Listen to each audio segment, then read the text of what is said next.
It's something that you could laugh about if it was not something that is very concerning when you see that type of propaganda at work in a country like Georgia. Propaganda that is clearly completely in line with what the Russians are portraying on their side.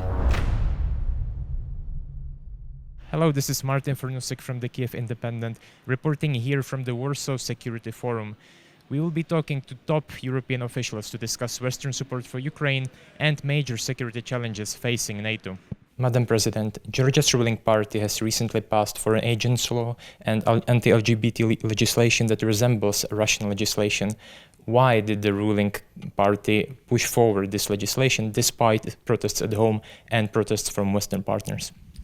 Well, that's something you have to ask them, not me. I've been opposing this law, as did the vast majority of the Georgian population, twice. Once last year on the streets, another time this year on the streets. I put my veto on this law. It has now gone also to the Constitutional Court to no effect, because the Constitutional Court is delaying its appreciation of this, the constitutionality of this law. But why is a question that has to be answered by those that took this decision. What we can say from outside is that this looks very much like the modus operandi of the Russians when they were trying to coerce and restrain their civil society. That's how they started, to first try to take control over the non-governmental organizations, put pressure on them, and that's what's happening today. And it is even more of a concern in Georgia because that is happening on the eve of elections, when those organizations have an important role to play in terms of monitoring the elections and being very much involved in this pre-electoral campaign. A decade ago, Georgia was seen as the country most prepared for EU accession, both in terms of rule of law and legislation. Now it is lagging behind and the process is effectively frozen. How was this development possible? Well, it has come as a development of the positions taken by the authorities that have really lagged behind in their implementation of the first 12 recommendations that were given by the European Union under different pretexts. And then lastly, the 9 recommendations, which despite that we got the status of candidate that was granted to Georgia. That was received, and that's a very important sign. It was received with enthusiasm by the whole population without any distinction between who the people were supporting or not supporting. So it really reflects the sense of the population as a whole. And after that started even an intensification of the anti-European rhetoric, anti-American rhetoric, and very aggressive, accusing our partners, Europeans and Americans, of wanting to open a second front in Georgia. When one knows what the European Union is about, why it was created, and how difficult it is for European countries to think about war, even about supporting Ukraine. It has taken time for them.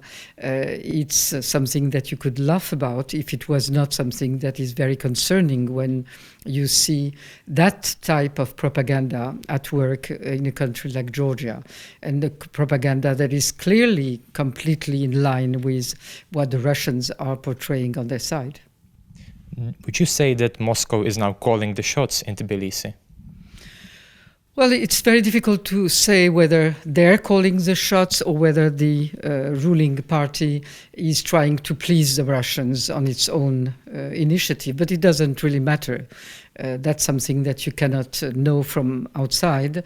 What is important is this parallelism, this similarity that says a lot about the direction in which the ruling party is going, and which I'm convinced will be overrun in the coming elections, because that's not what the Georgian people, having 2 territories occupied, can want for its own future.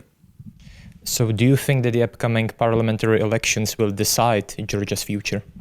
Of course, first of all, it's going to be a quasi-referendum, because that's the way it's seen by the population, that we are choosing now whether we go back to our European path or whether we accept and defer to the Russian indirect pressure.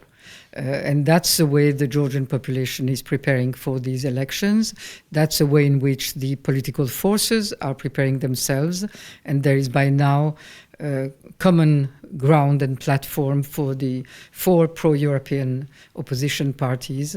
And I think that we are going in good condition towards these elections. What do you think about Mr. Ivanishvili's statement that Georgia carries the blame for the war in 2008 and that it should apologize? Well, all of that has been, it's not one declaration, it's a set of all the last declarations and rhetoric that goes in one direction. It is to, what I said, to please Russia and to attack our friends and partners. So that is the image in general that is very preoccupying in Georgia. And that is what the Georgian population sees and doesn't understand, and I'm sure doesn't share. There has been signs of deterioration of relations between Ukraine and Georgia. Georgian Dream has even used footage of war in its campaign ads.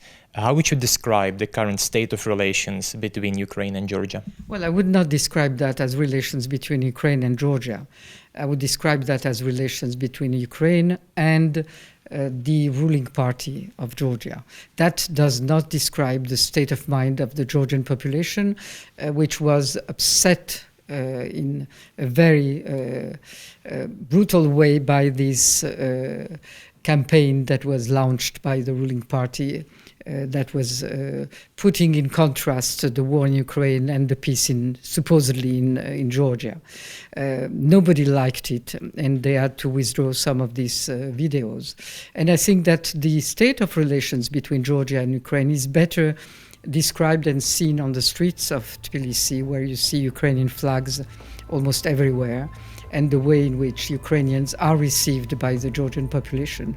So I'm quite optimistic about the future of our relations after